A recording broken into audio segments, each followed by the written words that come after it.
Indian ருப்பியை குறிக்கிற இந்த தேவனகிரி எழுத்தை டிசைன் பண்ணது திமுகவுடைய முன்னாள் எம்எல்ஏ உடைய மகன். அதை அலா பண்ணும்போது திமுகவும் காங்கிரசும் கூட்டணி ஆட்சியில தான் இருக்கிறாங்க.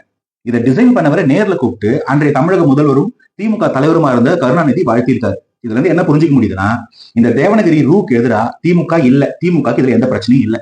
இன்னைக்கு மும்மொழி கொள்கை வேணுமா இருமொழி கொள்கை வேணுமா அப்படின்னு வரும்போது தமிழகம் இருமொழி கொள்கையை தேர்ந்தெடுக்குது. இந்த PM Shri new education policy இதெல்லாம் நீங்க அடாப்ட் பண்ணாம இருக்கிறதுனால அதுக்குள்ள ஃபண்ட்ஸ் நாங்க ரிலீஸ் பண்ண மாட்டோம்னு மத்திய அரசு சொல்றாங்க.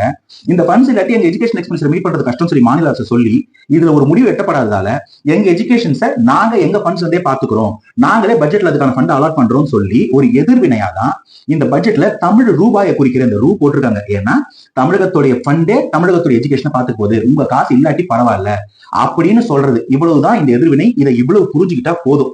ஆனா இந்த நார்த் இந்தியன் அறிவாளி மீடியா என்ன பண்றாங்கன்னா, இது தமிழகத்துல ஒரு செப்பரேட்டிஸ்ட் டெண்டன்சி, இந்தியாவுடைய சிம்பிளையே அவமதிக்கிறாங்க அப்படின்னு ஒரு சவுண்ட் கிரியேட் பண்றாங்க. சரி, நீங்க சொல்ற மாதிரி அது உண்மையாவே இருந்தாலும் இப்ப இதுக்காக என்ன பண்ண போறீங்க? ஆட்சி டிஸ்மிஸ் பண்ணிடுவீங்களா?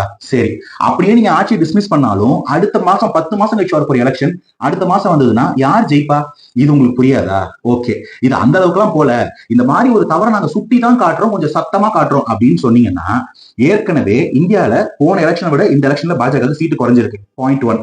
பல மாநிலங்கள்ல பாஜக ஆட்சியில இருந்தாலும் அதுல இருக்கக்கூடிய எல்லா சீட்ஸும் அவங்கள்தா, எல்லா ஓட்ஸும் அவங்கள்தான் கேட்டா இருக்காது. 51% வாக்குகளையோ சீட்டுகளையோ பெற்று ஆட்சி அமைச்சிருப்பீங்க.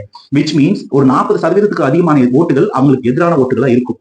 இன்னும் பல மாநிலங்கள்ல பாஜக ஆட்சியிலும் இல்ல. சோ பாஜக எதிராக பல வாக்குகள் இருந்தாலும் அதெல்லாம் கன்சாலிடேட் ஆகாம இருக்கிறது தான் பாஜகவுடைய இந்த தேர்ட் டேர்ம் விக்டரிக்கு காரணம்.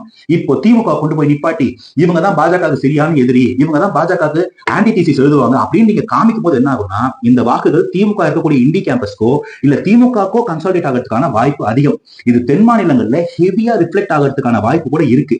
இதை தெரிஞ்சுதான் பண்றாங்களான்னு தெரியல. போப்பா, எம்பி எலெக்ஷன் இப்பதான் முடிஞ்சு, இன்னும் 4 வருஷம் கழிச்சு எலெக்ஷன், அப்போ வரைக்கும் அதுக்கு பெரிய இம்பாக்ட் இருக்காதுன்னு சொன்னாலும் அடுத்த வருஷம் தமிழகத்தோட சட்டமன்ற தேர்தல். ஏற்கனவே தமிழகத்துல பாஜகவுக்கு பெரிய வரவேற்பு இல்லை. இந்த நிலைமையில திமுகவை இவ்வளவு பெருசா போஸ்ட் பண்ணி காமிக்கும் போது, ஏற்கனவே பாஜக ஓட்டு சரியும் போது இந்த ஓட்டுகள் திமுக ஓட்டுகள் தாயவேகா இல்ல சீமான் இல்லாட்டி அஇஅதிமுக கூட்டணிக்கெல்லாம் போறது குறைஞ்சு எல்லா ஓட்ஸுமே திமுக போக வந்தா திமுக எவ்வளவு பெரிய ஸ்வீப் அடிப்பாங்கன்னு யோசிக்கவே மாட்டீங்களா? இல்ல இதுதான் உங்களோட ஐடியா? எதுக்கு புதுசா வர்றவங்க வளர்த்து விடணும், known devil is better then unknown angel நினைச்சுக்கிட்டு திமுகவையே வளர்த்து நம்மளோட பிரதான எதிரியா வச்சுக்கலாம்னு நினைக்கிறீங்களா?